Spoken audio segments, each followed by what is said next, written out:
Hey guys, I'm Dupree, and today I'll be showing you how to make bank shots 99% of the time. Now, I did this video before and it was very successful, over 500,000 views. And this time I'm going to do it including the iCue training ball, so I can show you exactly where to hit on the cue ball. So first we're just going to start in with a basic, just like a cross side bank, just a side pocket bank. It's pretty simple. So basically the rule that I used in the last video is that angle that a ball goes into the rail is the same angle it goes out. So that is a physics law. If you've ever been in a physics class, you should remember that law. Angle in, angle out. So if this ball goes in, let's say at like a 10-degree angle, it's going to come out at a 10-degree angle. But there are a lot of variables to that. So like speed is a major variable that we're going to talk about, and spin on the cue ball is a big variable that we're going to talk about. So first we're just going to talk about angle in, angle out. I usually just look at what angle in, angle out will lead me towards the back of the pocket. And the back of the pocket on a bank shot like this, don't just aim for right here. If you aim right here, then your object ball will be coming into this line off the bank, trying to hit back here, so it'll hit more on this right side.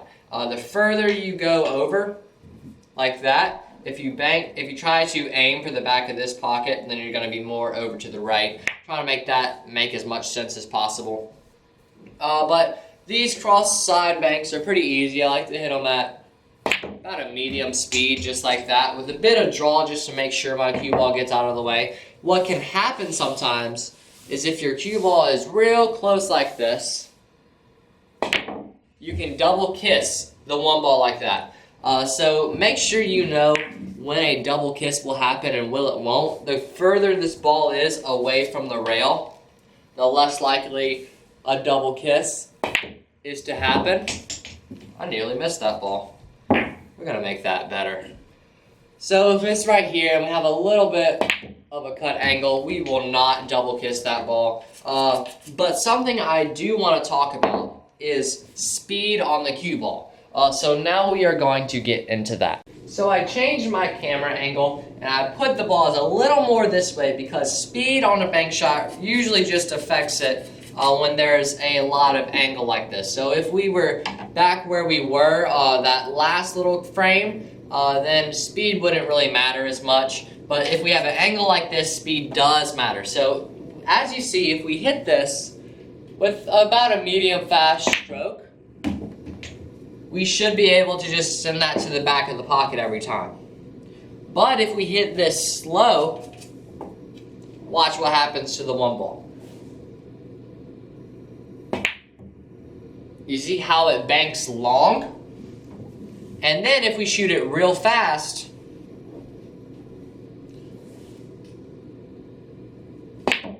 you see how it banks short.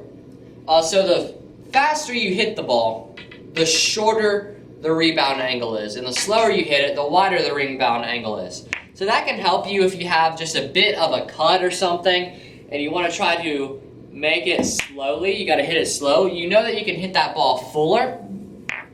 You know that you can hit it fuller with a slow pace because it will send it off, it'll send it going wider. And also if you want to cut it a bit more, you can hit it faster. So you know that the cut will be shorter. Just like that. So that is how speed affects the ball. Now we're going to talk about how spin affects the ball. So I put my camera angle back to this just to show you how spin can affect the object ball. Whatever spin is on the cue ball, the opposite spin is transferred to the object ball. So if we put left spin on this cue ball, right spin is on the one ball. We're not trying to make this anywhere, but I just want you to see what happens when it reacts. So left spin on the cue ball puts right on the object ball.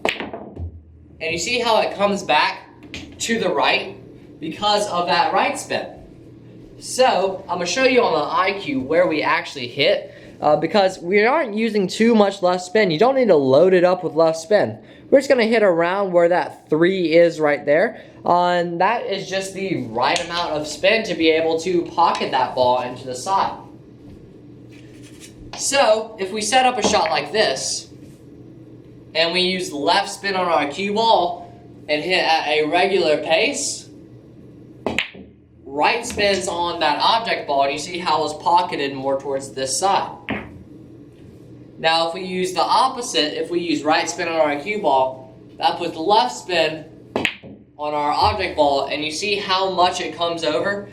We did not cut that ball at all. Our cue ball it stopped right where it was, but that right spin on the cue ball put left spin here. If you hit with left spin off that rail, it's gonna come back. So keep that in mind. Also, the speeds come into play here too. So if we hit with left spin and hit slowly, look how much that's going to widen. And if we hit with right spin and hit fast, which puts left spin on the object ball, look how short it comes. It even comes back the opposite direction and hits our cue ball again. That's how much it comes back. So these are all big factors that you can use and things you need to think about when you are playing bank shots. Also know if you're playing on a diamond table, they tend to bank real short. So diamond billiards tables tend to bank short. That's just how they play. So that's just a little tip. So let's say we're trying to make the one ball in this corner right here. Now if we shoot this regular at a regular pace with just stop, our cue ball and one ball are going to hit twice. It actually comes closer to the corner, but just because it rebounded off of that 3. Now we have an angle. We could try to use speed. This is a shot that Dr. Dave did, and I'm just using it to demonstrate. So this is shot ideas, credits to him. We could use just backspin and speed to try to shorten that angle enough. You see how the angle was shortened because of the speed? But the shot he plays, and the shot I prefer to play, is back cutting this one ball while using right spin on the cue ball. Right spin on the cue ball puts left spin on the object ball. And if this ball is cut into the rail, left spin, you see how it comes back. So that should work with our bank shot. Just to show you how much right spin on our cue ball we are using. We're going to be hitting, when we bank, we're going to be hitting around the 3s. So the 3s is where we like to stay with our banks. Maybe down here if we're shooting with a bit of draw. But I like to shoot with around the 3s on the iCue. And I can tell you where to get the iCue after this video. But what we're going to do is we're just going to try to back cut the one ball with right spin. And you see how we're able to pocket it.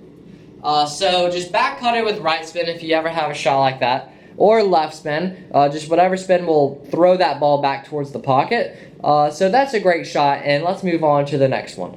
So the last part of this video will consist of just a few little bank shots, just to show you different shots that you can use if you're ever in a bind. So this is just a quick compilation of different bank shots.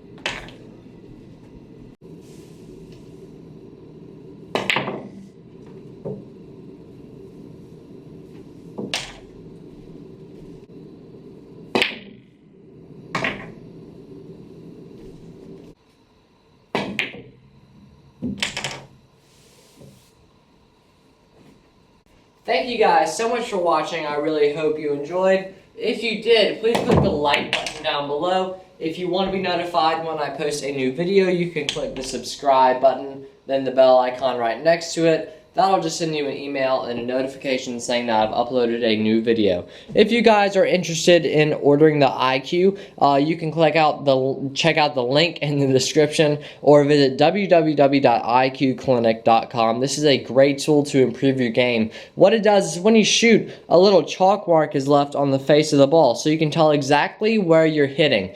So it shows you if you're hitting where you think you are. So you don't need a coach or anything special to let you know how you're hitting on the cue ball. So if you'd like to order this, you can check out the link in the description. Thank you guys so much for watching, and I will see you in the next video.